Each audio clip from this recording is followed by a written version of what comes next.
An update tonight on a call for help to 10 on your side. 2 weeks ago, employees at a Chesapeake company called us after they weren't paid.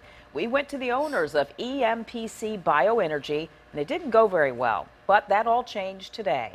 Our Jason Marks promised employees he'd get answers, and that's exactly what he did. Jason, what'd you find out? Well, Nicole, today the owners of the company decided to sit down with 10 on your side. They wanted to explain why so many employees are owed money. Stick it on this end, it grinds through. EMPC Bioenergy opened this wood pellet mill in December after another wood pellet company went out of business.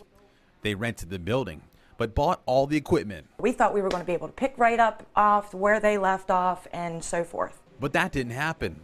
Bills quickly mounted up, and they found themselves in overhead. I feel like I have the nails on that rock climbing up, and I'm almost to the top to stand up and say, okay, now we're okay. 10 on your side was contacted by employees concerned they would never see paychecks. Many who did get a check had them bounced just days later. I didn't write a bad check on purpose. I had a couple bad deposits and it got me completely upside down. Andrew Hammerker is the chief owner of EMPC. He said he's also owed money by other companies, which put him behind. How much do you want to make things right here? 100%. I'm going to make things right. Hammerker is also involved in a company called Eastern Mountain Pellet. It was a project designed at sending pellets overseas, but it could never get off the ground.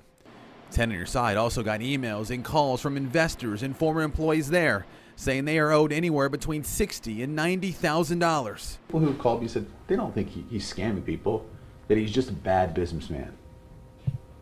Well, like people say a lot of things.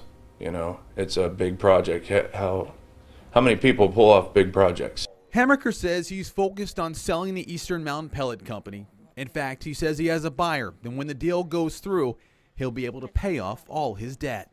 We're not getting over on anyone. It's just taking a little bit of extra time.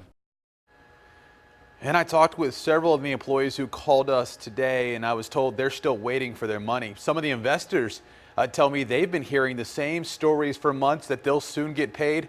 I do know that there's several former employees and investors who already have attorneys and are planning legal actions against Hammerker.